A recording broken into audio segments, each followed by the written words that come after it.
Aduh, jangan kenceng-kencang. Pelan-pelan aja, Aldi.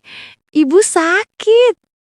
Sebelum lanjut ke dalam ceritanya, seperti biasa absen dulu di komentar ya. Dari daerah mana kamu berasal, dan jam berapa kamu nonton video ini. Oke, kita langsung saja mulai ke cerita lengkapnya. Maya adalah definisi sempurna dari wanita yang memiliki segalanya. Di usianya yang menginjak 40 tahun, ia masih memancarkan kecantikan yang memesona. Kecantikan yang selalu terawat dan terjaga berkat gaya hidupnya yang tak pernah kekurangan. Suaminya, seorang pengusaha sukses yang kekayaannya mampu menopang hidupnya dalam kemewahan tiada batas. Memastikan Maya hidup serba cukup, bahkan berlebihan. Rumah mewah, perhiasan, pakaian desainer, hingga segala kebutuhan materinya terpenuhi tanpa perlu repot. Namun, di balik lapisan emas kehidupannya, Maya memendam sebuah kehampaan yang menggerogoti jiwanya pelan-pelan. Suaminya memang kaya, tapi ia juga sangat sibuk. Kesibukan suaminya bukan hanya sekedar bekerja 8 jam sehari, melainkan perjalanan bisnis yang tak terhitung sering, rapat yang larut malam, dan akhir pekan yang selalu dihabiskan untuk urusan perusahaan. Kerap kali, Maya hanya bertemu suaminya sebentar sebelum ia terbang keluar kota lagi.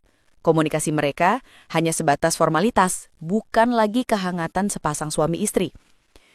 Kondisi kesepian Maya makin diperparah dengan situasi anak-anaknya. Kedua anaknya kini sudah dewasa dan memilih kuliah di luar negeri, mengejar pendidikan dan kehidupan mereka sendiri. Mereka sibuk dan Maya mengerti itu, tapi rumah megah yang seharusnya ramai kini terasa dingin dan sepi. Hanya ada gema sepatu hak tinggi Maya di lantai marmer dan suara televisi yang menyala tanpa benar-benar ditonton. Di rumah sebesar itu, Maya hanya ditemani oleh para pembantu rumah tangga dan sopir pribadinya yang loyal. Mereka hadir untuk melayaninya, bukan untuk mengisi kekosongan hatinya. Setiap pagi, ia duduk sendiri di meja makan yang panjang, merasakan beban kesepian yang tak terhindarkan. Kehampaan ini tak bisa diisi oleh uang. Lama-kelamaan, kehampaan itu bermetamorfosis menjadi kebosanan dan ketidakpuasan. Maya menyadari, meski suaminya memberikan uang, ia tidak memberikan waktu, perhatian, atau kebersamaan yang ia butuhkan. Kebersamaan dengan suaminya sudah lama menjadi rutinitas yang tergesa-gesa, cepat, dan dingin. Ia tidak pernah merasa puas. Perasaan inilah yang mendorongnya mencari pelarian, mencari hiburan yang mampu mengguncangkan kembali jiwanya yang mati rasa. Pelarian yang dicari Maya adalah pria lain, tapi bukan sembarang pria. Maya tidak tertarik pada pria bersaya, apalagi pria yang lebih tua, yang menurutnya sudah kehilangan api kehidupan. Maya memiliki selera yang spesifik. Ia hanya tertarik pada pria-pria yang jauh lebih muda darinya, yang masih memiliki energi, spontanitas, dan gaya yang ia rindukan dari masa mudanya, dan yang tidak lagi ia temukan pada suaminya. Pria-pria muda ini memberikannya perasaan diinginkan dan kuat, yang tidak bisa dibeli dengan kekayaan suaminya. Aktivitas ini ia jalankan dengan tertutup, tapi berani. Baginya, ini adalah cara ia membalas kesibukan suaminya, cara ia mengambil kembali kebahagiaan yang dicuri oleh pekerjaan suaminya. Ini adalah rahasia kecilnya, permainan yang memberikannya adrenalin. Suatu sore, saat Maya sedang berbicara dengan salah satu pria muda barunya melalui telepon, ia menoleh ke arah jendela besar di kamarnya, melihat bayangannya sendiri, seorang wanita cantik yang seharusnya bahagia, namun memilih jalan berbahaya ini. Maya menarik napas dalam-dalam. Besok kita tidak bisa bertemu di tempat biasa. Suamiku pulang. Jadi kamu tahu, tempatku. Jam 9 malam. Jangan telat. Suara di seberang telepon terdengar bersemangat. Siap, My Queen, apapun untukmu. Maya tersenyum tipis. Tapi senyum itu tidak mencapai matanya. Ia tahu ini salah. Ia tahu ini resiko besar. Tapi rasa kesepian lebih kuat daripada rasa bersalah. Ia membutuhkan pelarian ini untuk tetap merasa hidup. Dan selama suaminya sibuk, dunia di luar tembok rumahnya yang mewah akan menjadi miliknya. Ia hanya perlu memastikan para pelayan dan sopirnya bungkam. Kehidupan ganda Maya adalah sebuah pentas rahasia yang ia mainkan dengan lihai. Dan panggung utamanya adalah rumah mewahnya sendiri. Ia tahu betul, ia tidak beraksi sendirian. Di sekelilingnya ada mata-mata sunyi, para pembantu rumah tangga dan supir pribadinya yang sesungguhnya mengetahui setiap langkah yang ia ambil tanpa sepengetahuan suaminya. Mereka adalah para penjaga gerbang yang dibungkam, bukan oleh kesetiaan, melainkan oleh kekuasaan uang. Setiap transaksi adalah perjanjian bisu. Uang tutup mulut. Uang tunai dalam amplop tebal dan rapih berpindah tangan dengan cepat. Ini bukan sekedar upah, ini adalah ongkos kerahasiaan. Maya melakukannya dengan santai, dengan ekspresi wajah yang datar, seolah memberikan uang kembalian setelah berbelanja. Ia tahu, dalam dunia ini, kesetiaan bisa dibeli. Selama dompetnya terbuka, mulut mereka akan tertutup rapat.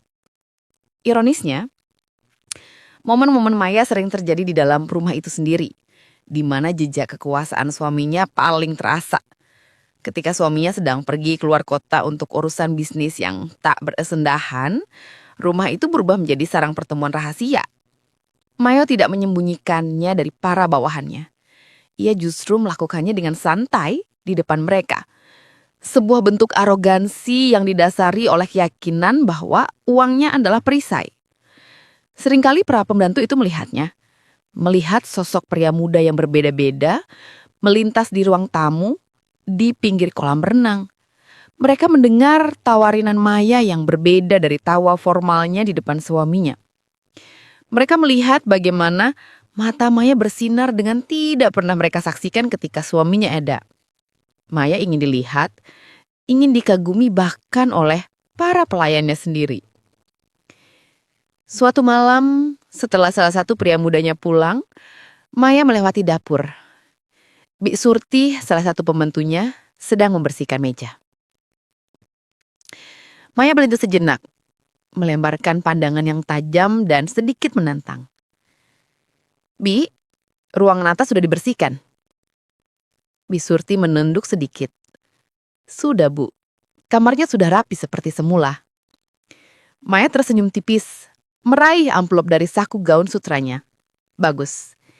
Ambil ini. Belikan sesuatu untuk cucu-cucu kamu. Dan ingat, Bi, apa yang terjadi di rumah ini, tetap di rumah ini. Bi Surti mengangguk cepat.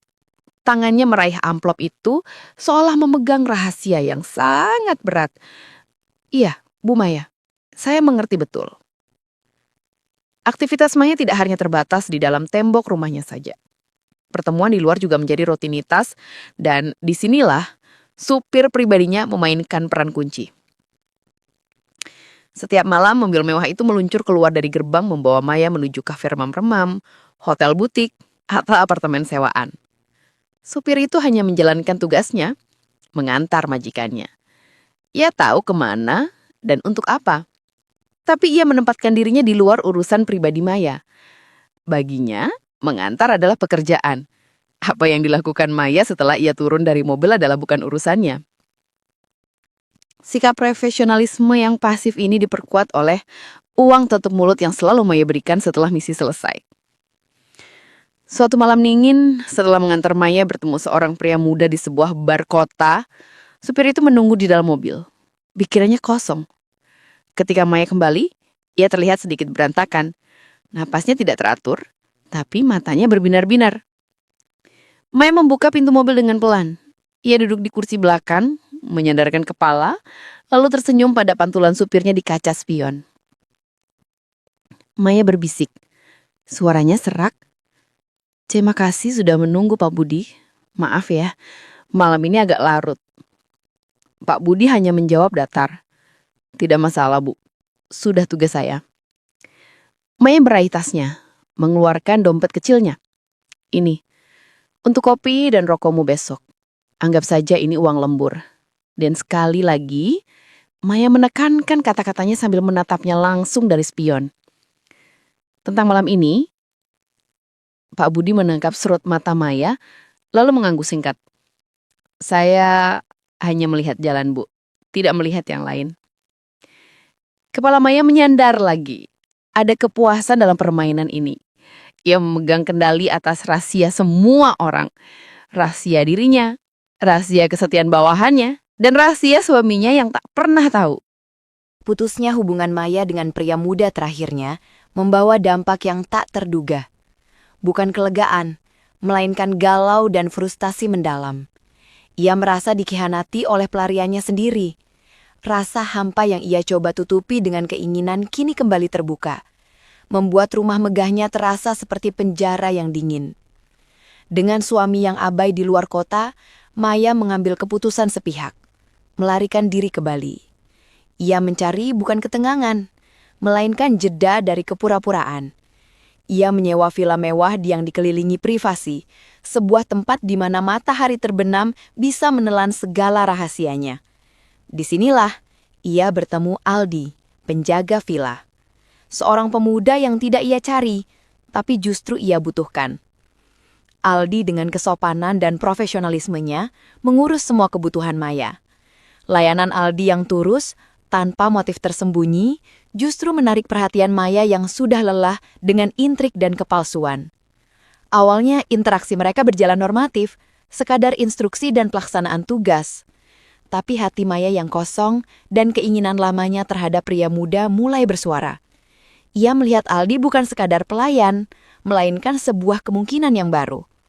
Maya memulai permainan halus itu dengan modus bantuan kecil, yang tak lain adalah upaya untuk memperpanjang kebersamaan dengan Aldi di dekatnya.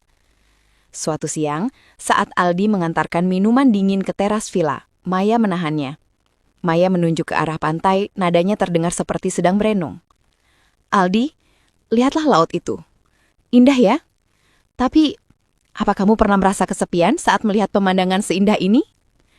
Aldi terdiam sejenak. Wajahnya menunjukkan kebingungan. Tidak, Bu Maya. Saya melihat laut sebagai kekuatan. Kenapa Ibu bertanya begitu?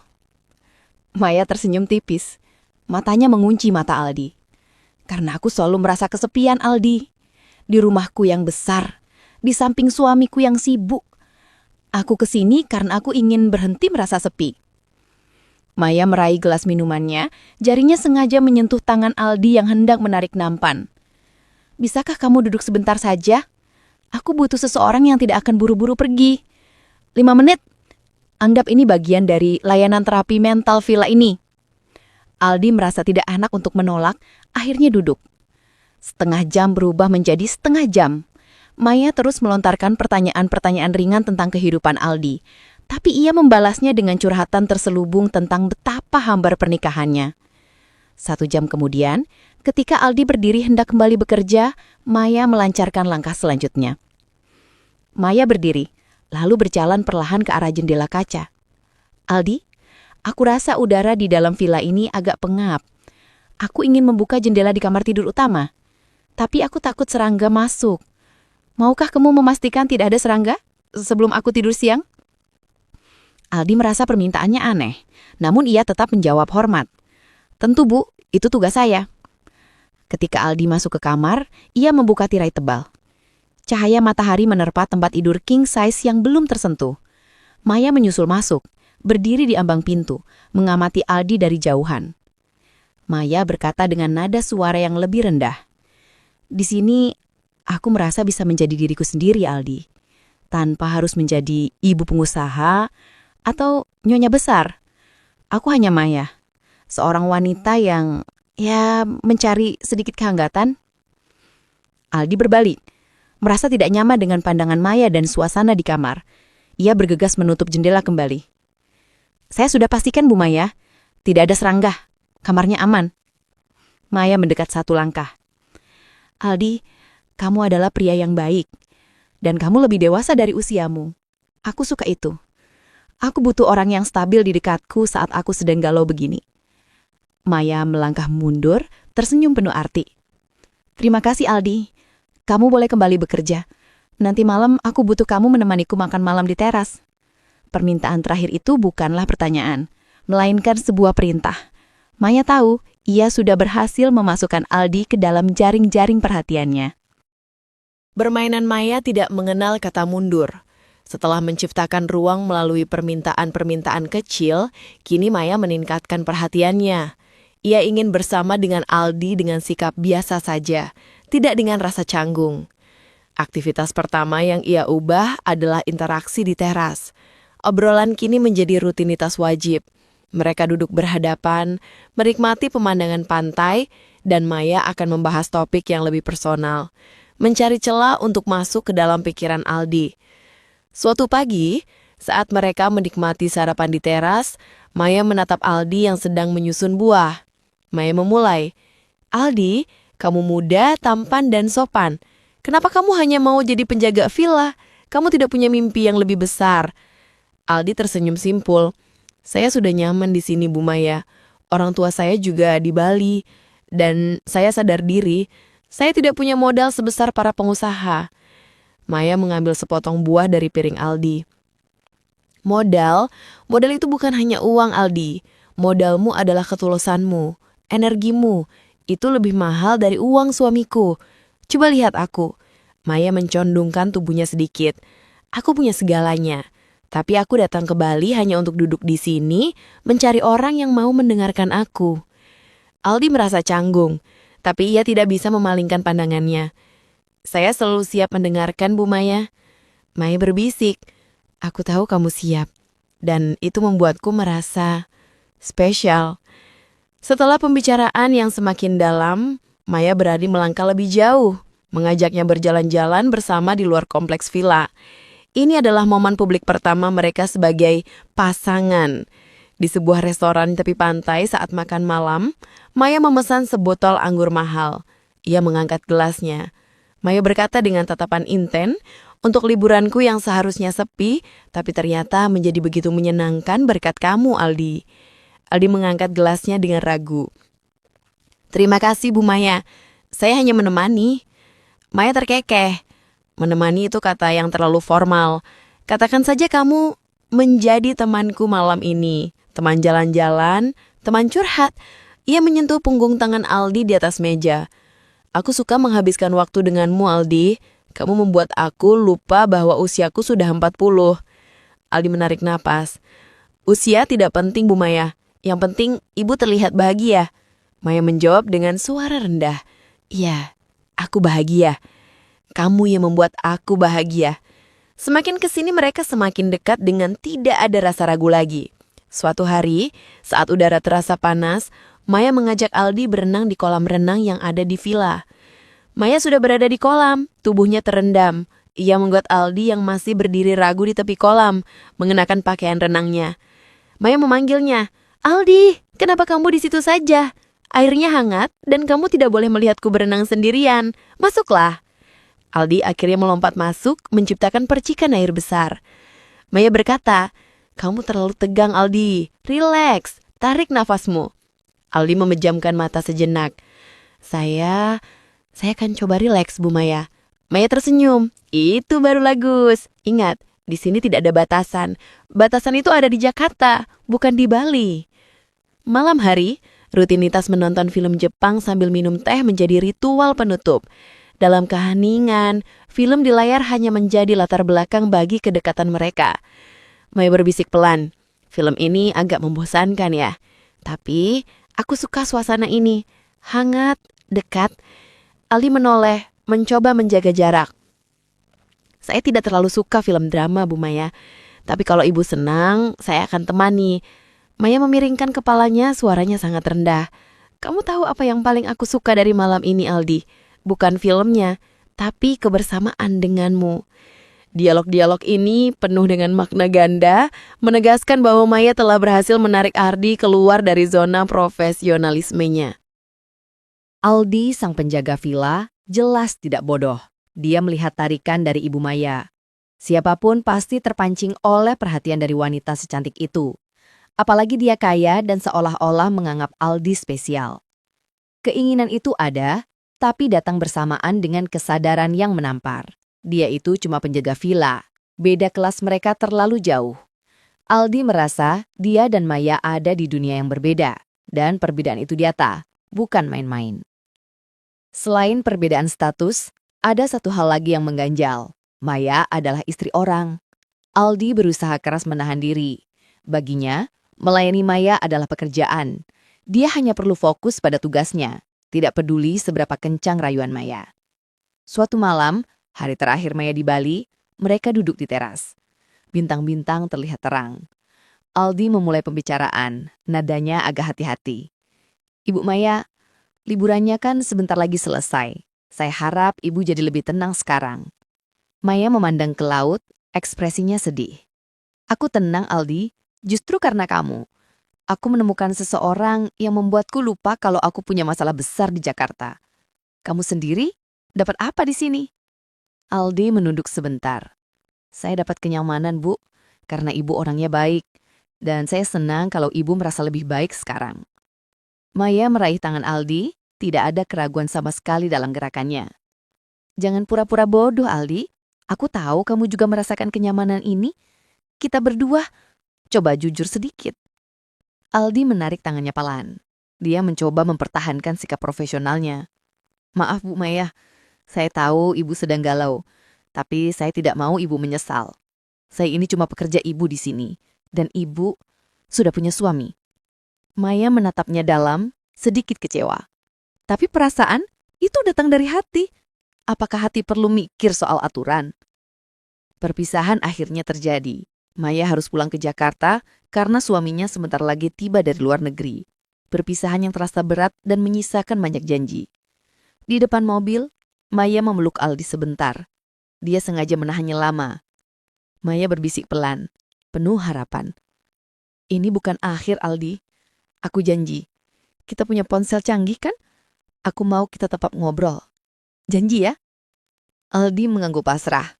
Dia tahu dia sudah kalah dari perasaannya. "Iya, Bu Maya. Hati-hati di jalan." Setelah di Jakarta, hubungan mereka pindah ke jalur rahasia, WhatsApp. Ponsel menjadi kotak Pandora bagi mereka berdua. Maya menjadi lebih berani dalam pesan-pesan teksnya, menceritakan betapa hampanya rumahnya tanpa Aldi dan betapa dia rindu Bali. Pesan WhatsApp dari Maya. "Sepi banget di rumah. Jendela villa kamu kan menghadap laut, Di. Jendela kamarku cuma lihat tembok besar. Gimana caranya aku bisa tidur nyenyak kalau nggak ada kamu yang bikin aku senyum?" Balasan Aldi mencoba formal. "Coba ibu puter suara ombak di YouTube. Itu kan tugas saya, Bu, bikin ibu senang. Jangan lupa istirahat. Besok pagi saya tunggu ibu kabarin kalau sudah sampai rumah dengan selamat." Maya balas cepat. "Nggak mau suara ombak. Aku maunya lihat wajah kamu. Malam ini video call. Aku mau lihat kamu ketawa. Bukan cuma baca pesan kamu yang kayak robot." Maka video call larut malam pun menjadi ritual baru. Di kamarnya yang sepi, tanpa diketahui suaminya yang sibuk di ruangan lain, Maya menghabiskan malamnya dengan Aldi. Dalam panggilan itu, Maya tidak hanya bicara. Ia berbicara dengan suara yang sangat pelan, seolah Aldi ada di sampingnya. Aldi di ujung sana hanya bisa menahan diri, sambil terus berusaha mengingatkan diri tidak tampas dengan ibu Maya. Suatu malam, di video call, Maya berbisik. "Suamiku di ruang sebelah, Di. Lagi sibuk telepon kerja. Dia nggak akan pernah tahu aku lagi ngobrol sama siapa. Ini rasanya kayak kita lagi main rahasia-rahasiaan. Seru banget." Aldi senternyum getir. "Iya, Bu Maya, tapi saya tetap harap ibu hati-hati. Rahasia besar gini bisa meledak kapan aja." "Udah, nggak usah mikir yang aneh-aneh. Pikirin aku aja. Aku kangen kamu. Janji, kalau suamiku pergi lagi, aku langsung pesan tiket ke Bali." Maya menikmati permainan ini. Dia berhasil menciptakan ketergantungan emosional yang kuat pada Aldi. Kehidupan Maya di Jakarta adalah rumah kaca penuh rahasia dan kepura-puraan. Suaminya sibuk, Maya sibuk dengan rahasianya sendiri bersama Aldi. Dalam kekacauan moral ini, keduanya hidup nyaman dalam zona masing-masing, merasa bahwa perselingkuhan adalah hak akibat dari kesepian yang berkepanjangan. Namun karma bekerja dengan caranya yang paling ironis. Pada suatu hari yang tampak biasa, ketika Maya sedang keluar untuk urusan pribadinya, pandangannya tanpa sengaja menangkap sesuatu yang membuat dunianya seolah berhenti berputar. Ia memergoki suaminya, bukan sedang rapat bisnis, bukan sedang bertemu klien penting, tapi sedang bersama seorang wanita yang jauh lebih muda darinya. Kehancuran itu instan. Namun anehnya, ada rasa lega yang menyelinap. Maya merasa hancur karena dikhianati. Tapi di saat yang sama, ia merasa dibenarkan. Maya menarik nafas dalam-dalam, berdiri beberapa meter dari mobil suaminya. Ia berjalan cepat mendekat, lalu mengetuk kaca jendela mobil itu dengan kencang. Wanita muda di dalam mobil tampak kaget dan langsung menunduk. Suami Maya tergagap. Maya, kamu sedang apa di sini? Maya tidak berteriak. Suaranya rendah dan dingin, penuh kontrol. Aku sedang melihat pemandangan. Pemandangan yang indah ya, Pak. Aku tidak tahu kamu sekarang suka pemandangan yang jauh lebih muda. Suaminya mencoba meraih tangan Maya. Sayang, ini tidak seperti yang kamu pikirkan. Dia cuma... Cukup, aku tidak butuh penjelasan murahan. Aku sudah lihat semuanya, Pak. Tidak perlu drama. Kamu tahu, ini justru lucu. Kamu sibuk menghakimiku di pikiranmu. Padahal kamu sendiri sama saja, atau bahkan lebih parah. Setelah kejadian itu, rumah mewah mereka dipenuhi keheningan yang mematikan. Pembicaraan mereka selanjutnya hanya terjadi di ruangan yang formal, bukan di tempat tidur. Dan Maya dengan perhitungan matang langsung melayangkan gugatan cerai. Gugatan cerai itu di mata publik adalah respons seorang istri yang disakiti. Tapi di benak Maya, ini adalah tiket emas menuju kehidupan baru. Saat bertemu pengacara, Maya menjelaskan keputusannya dengan tenang. Pengacara bertanya, "Ibu yakin akan bercerai, Bu Maya? Dengan kekayaan sebesar ini, prosesnya akan panjang dan melelahkan?" Maya menyeringai tipis. "Sangat yakin, Pak. Aku punya bukti perselingkuhannya. Dan yang paling penting, aku lelah dengan kehidupan ini. Aku sudah lama mati rasa. Aku butuh keluar. Lagi pula," Maya menekankan, "aku tidak hanya menggugat cerai karena dia selingkuh, tapi karena aku butuh alasan yang kuat untuk lari dari hidupku yang membosankan ini." Ini adalah strategi cerdik. Maya menggunakan perselingkuhan suaminya sebagai pembenaran publik atas perceraian, sekaligus sebagai bentuk persembunyian sempurna untuk perselingkuhannya sendiri dengan para berondong, termasuk Aldi. Suaminya kini dicap sebagai pihak yang bersalah, sementara Maya tampil sebagai korban yang pantas mendapatkan kompensasi. Proses perceraian berjalan cepat dan menguntungkan Maya. Berkat bukti perselingkuhan suaminya, semua kesepakatan jatuh padanya. Semua aset, perusahaan, dan harta kekayaan yang dibangun suaminya kini sah menjadi milik Maya. Ini bukan sekedar perceraian, ini adalah pengambil alihan kekuasaan. Setelah putusan pengadilan, Maya menelpon suaminya. Nadanya formal dan tanpa emosi. Maya berkata, "Putusan sudah keluar, Pak. Semua aset perusahaan sudah berpindah tangan. Aku harap kamu bisa menerima keputusan ini. Aku lelah berpura-pura. Dan kamu pantas mendapatkan hasil dari apa yang kamu tanam." Suaminya terdengar hancur di seberang sana. "Maya, kamu jahat. Kamu memanfaatkan kesalahanku. Kamu juga sama saja." Maya tertawa kecil, tawa kemenangan. "Ya, aku jahat, tapi aku lebih pintar darimu. Setidaknya aku memberimu alasan yang jelas, Pak. Selamat tinggal." Maya keluar dari pernikahannya bukan sebagai korban, melainkan sebagai pemenang yang strategis. Kehampaan masa lalunya kini telah terisi bukan dengan cinta suaminya, tapi dengan kekuatan, uang, dan kebebasan.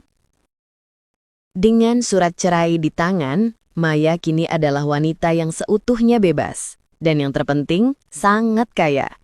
Kebebasan pertamanya tidak ia rayakan dengan pesta mewah di Jakarta, melainkan dengan penerbangan kilat kembali ke tempat di mana ia menemukan cinta sejati, Bali.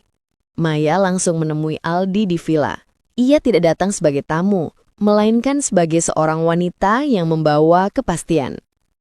Maya berdiri di depan Aldi, di teras villa yang penuh kenangan. Ia menatap Aldi, sorot matanya kini penuh harapan, bukan lagi godaan semata. Maya berkata pelan, "Aku sudah bebas, Aldi. Prosesnya sudah selesai. Semua aset sekarang milikku. Aku datang ke sini bukan untuk liburan lagi, tapi untuk menjemputmu." Aldi terkejut. Ia tidak pernah menyangka drama itu akan berakhir secepat ini. Ibu Maya, ibu serius? Ibu gugat cerai karena bapak... Maya memotongnya dengan senyum penuh arti. Suamiku memberiku alasan yang bagus untuk keluar dari hidup yang membosankan itu, Di. Aku tidak perlu lagi bersembunyi. Dan sekarang, aku butuh kamu. Aldi bertanya, suaranya ragu. Untuk apa? Untuk jadi penjaga villa selamanya? Maya menggeleng, lalu meraih tangan Aldi dan menggenggamnya erat. Untuk jadi suamiku, aku ingin kamu yang menemani aku menghabiskan sisa hidupku. Aku sudah punya semua uang dan perusahaan itu. Tapi aku cuma butuh kamu.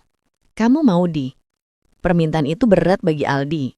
Ia harus menghadapi kenyataan tentang perbedaan usia, status, dan masa lalu Maya.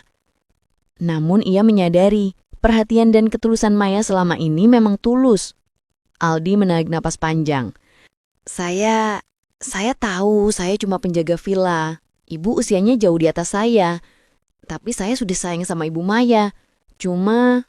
saya harus bicara dulu sama orang tua saya. Maya tersenyum lega. Bagus, itu yang aku suka dari kamu. Bertanggung jawab. Bawa aku ke tempat orang tuamu, Di. Aku akan jelaskan semuanya. Orang tua Aldi menyambut Maya dengan hormat, meski jelas ada keraguan. Ibu Aldi bertanya pada Maya, Nyonya, kami tahu Nyonya dari kalangan atas. Dan Nyonya usianya jauh di atas anak kami. Apakah Nyonya yakin dengan Aldi? Apakah Nyonya tidak akan menyesal nanti? Maya menjawab dengan tenang dan jujur. Saya datang ke sini bukan untuk main-main, Bu. Saya memang lebih tua dan saya punya masa lalu yang rumit. Tapi Aldi membuat saya merasa hidup. Kami akan saling menjaga dan bertanggung jawab. Saya janji, saya akan membuat Aldi bahagia dan Aldi akan membuat saya bahagia. Restu pun didapat. Dalam waktu singkat, Aldi dan Maya menikah secara sederhana di Bali, jauh dari hiruk-pikuk Jakarta. Setelah menikah, babak baru dimulai. Aldi pindah dan kini tinggal bersama Maya di rumah mewah di Jakarta. Tapi Aldi tidak hanya menjadi suami simpanan. Maya memasukkan Aldi ke dalam bisnisnya, memintanya memimpin perusahaan yang dulunya milik mantan suaminya. Aldi yang ternyata punya jiwa kepemimpinan alami dan energi muda, menerima tantangan itu. Dengan bimbingan Maya dan semangatnya yang besar, Aldi berhasil meningkatkan omset perusahaan secara signifikan. Mereka tidak hanya menikah, tapi juga menjadi tim yang solid. Aldi dan Maya hidup bahagia, menemukan kesenangan dalam kerjasama dan cinta yang tidak terduga. Sementara itu, cerita berakhir tragis bagi mantan suami Maya. Ia tidak punya apa-apa lagi. Aset, kekuasaan, dan perusahaan semuanya hilang. Wanita muda yang dulu menjadi selingkuhannya juga dengan cepat meninggalkannya. Wanita itu hanya tertarik pada kekayaan, dan ketika uang itu lenyap, kesetiaannya pun ikut menguap. Mantan suami Maya kini hidup terpuruk, menyesali kesibukan dan pengkhianatannya. Maya, yang dulu memulai dengan perselingkuhan karena kesepian, kini menutup kisahnya dengan pernikahan bahagia, kekayaan, dan balas dendam yang manis terhadap suaminya yang abai.